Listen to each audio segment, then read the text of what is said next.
found the other pair of LED lights that I got from my friend, but it didn't have the bracket. So I found another bracket and I drove 2 self-tappers in here. So now that's the bracket. I was thinking about putting it on top here, but I think it might be too heavy. So there's a plate over here that covers the overhead valve cover. I think I'm gonna take some self-tappers and just put it in just like that. Because the stock light on this snowblower is a halogen bulb, it's not really very bright. It's okay, but it's almost yellowish. These LED lights take up a lot less electricity and they're far wider and brighter. Do I need it? No. But I have an extra LED light. I feel like I could put it to use and just make an upgrade for better lighting if you're blowing snow at night. Why would you blow snow at night? Well, because you may have to go to work the next day and you don't have time to blow it. Also, you want to get on top of big storms. Like if you're expecting a foot of snow, you want to get 5 inches off at a time so that you don't have to do the full 1 foot the next day. So that's why people do blow snow at night. And some nice bright LED lights would really be helpful sometime.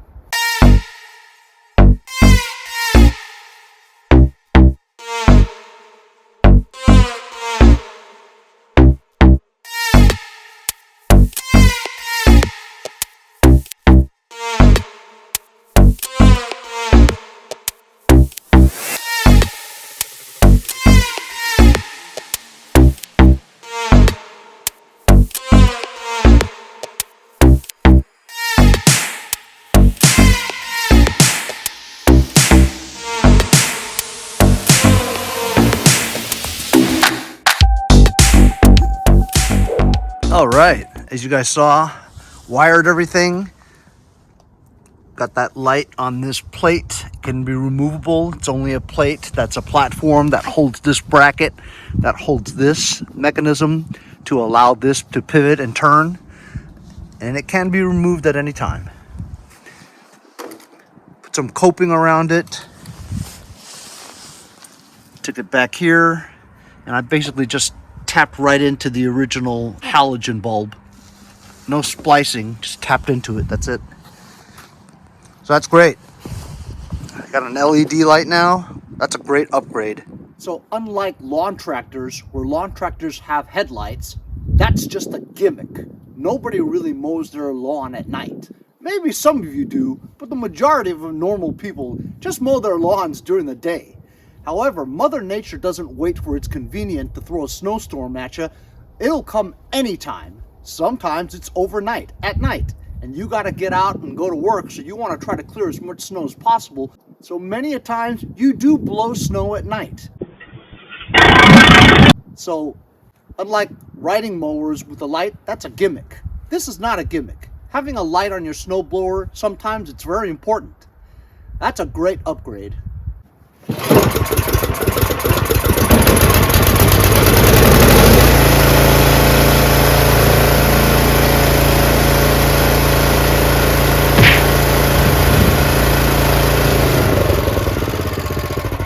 So to you guys watching it on TV or your phone, this may appear to be flickering.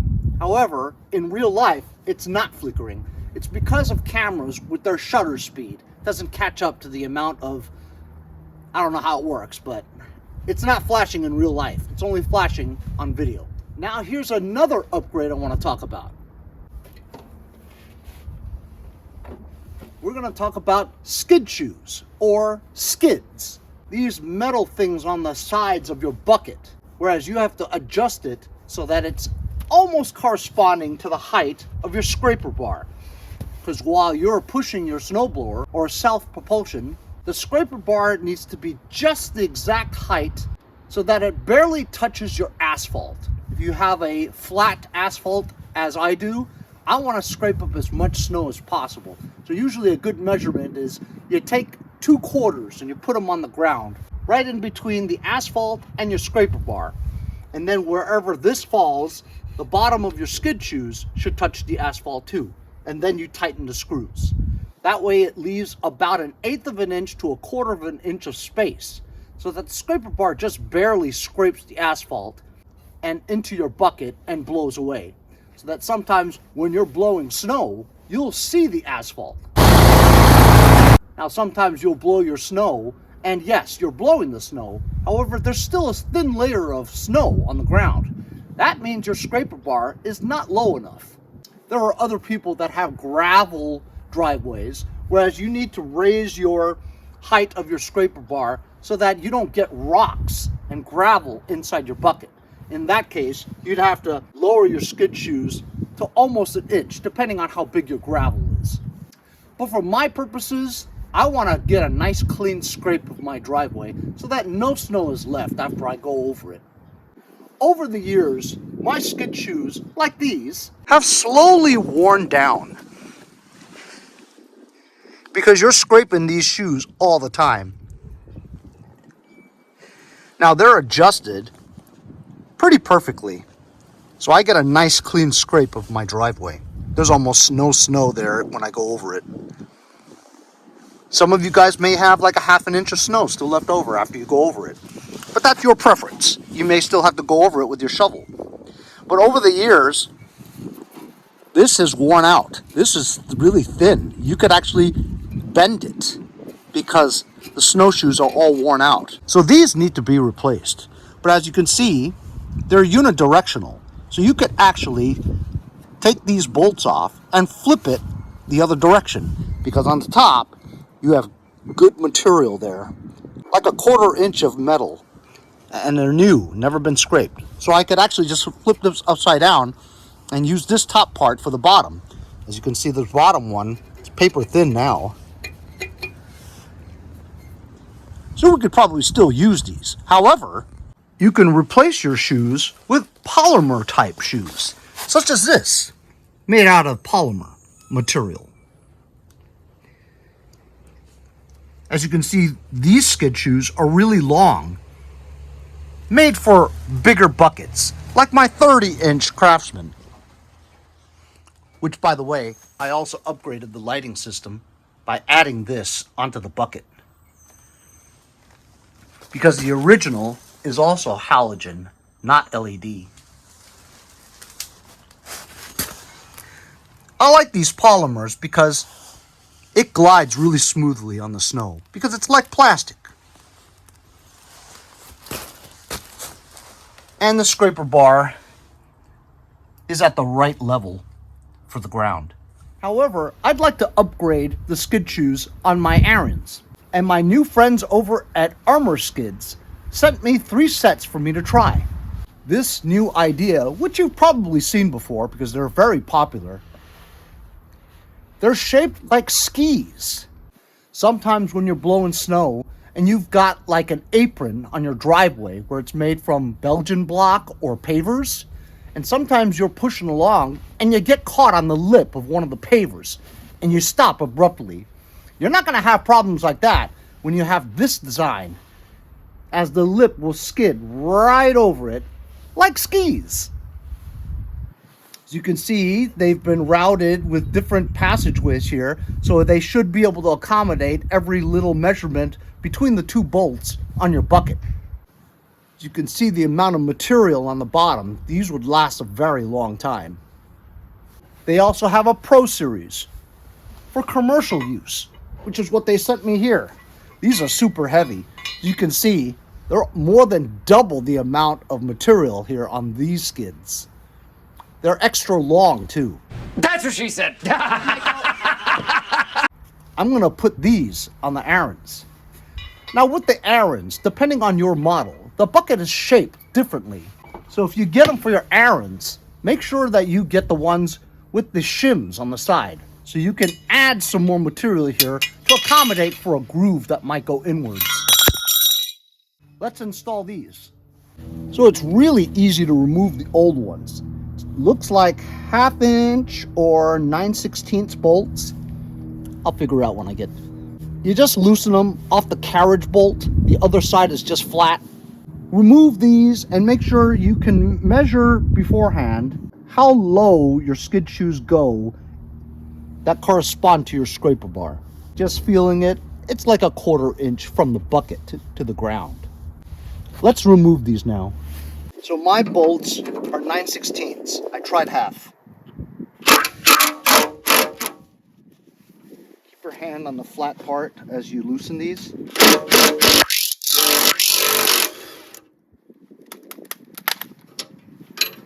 Don't forget the washer. And as you can see, these are carriage bolts. There's a square molded nut on the back here so that you just pop it into the square hole and it holds it there.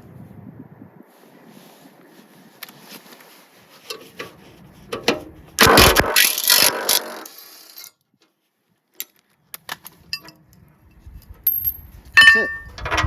It's really easy. Brush this clean.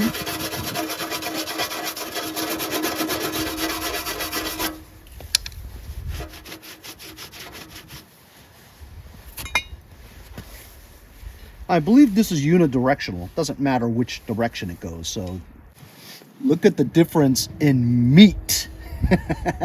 You got this and you got this thin piece here. Like I said, you could probably flip this upside down and reuse this for another season or two. But I'll save these in case I get desperate in a pinch. Look at that, huh? So these can go right there.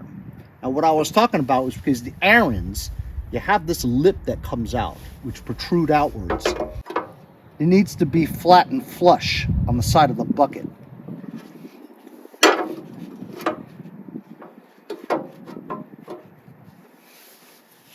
That's why we might have to put some shims here to make up the space.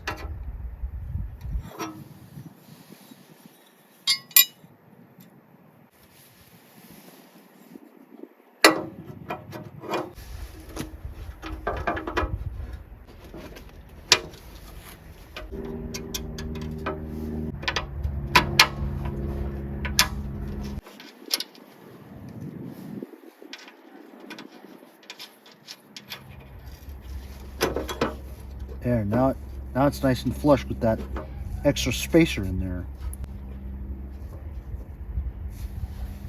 I'm just gonna slightly tighten this so it stays in place. I use my fingers to measure about 1/4 inch, which is about what I had on the original ones. Let's do the other side.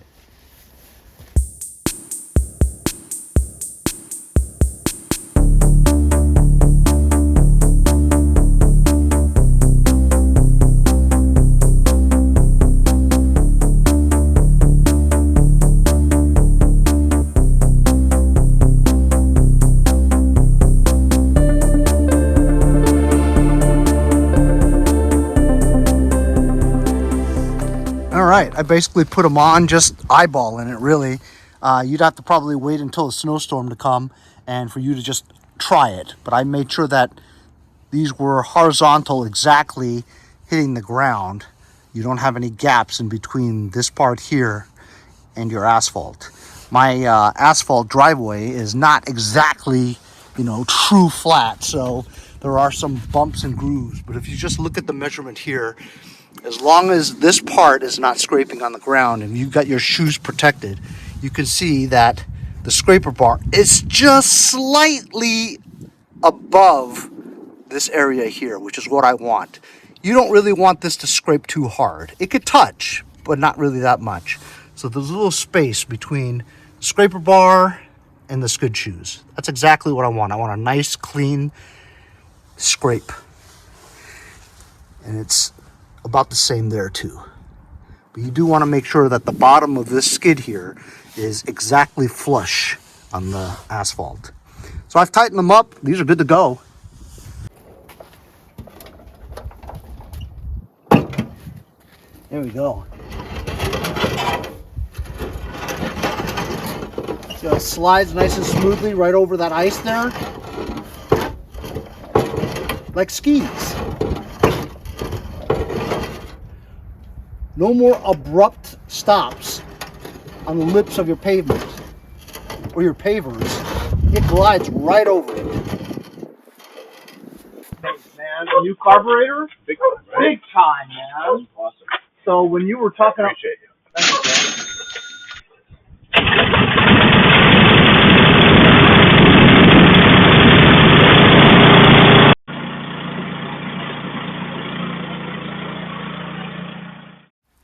So if you love your snowblower like I like mine, I always want to try to upgrade it.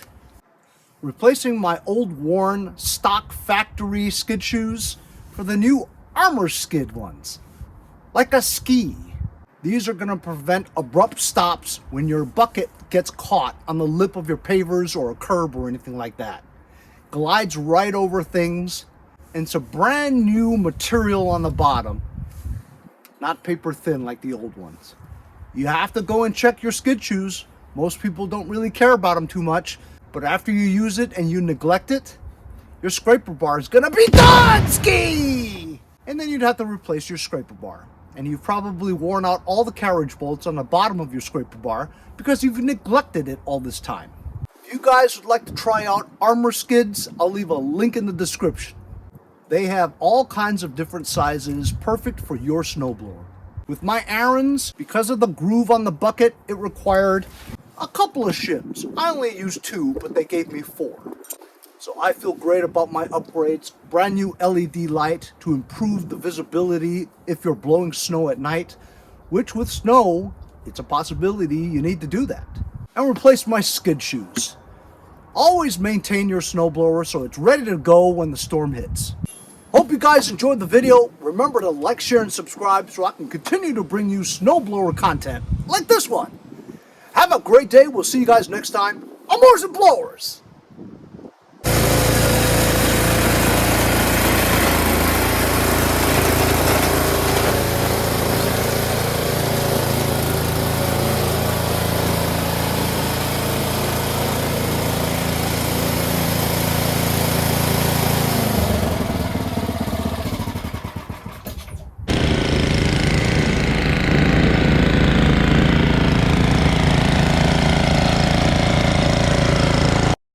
See you guys next time on Mowers and Blowers.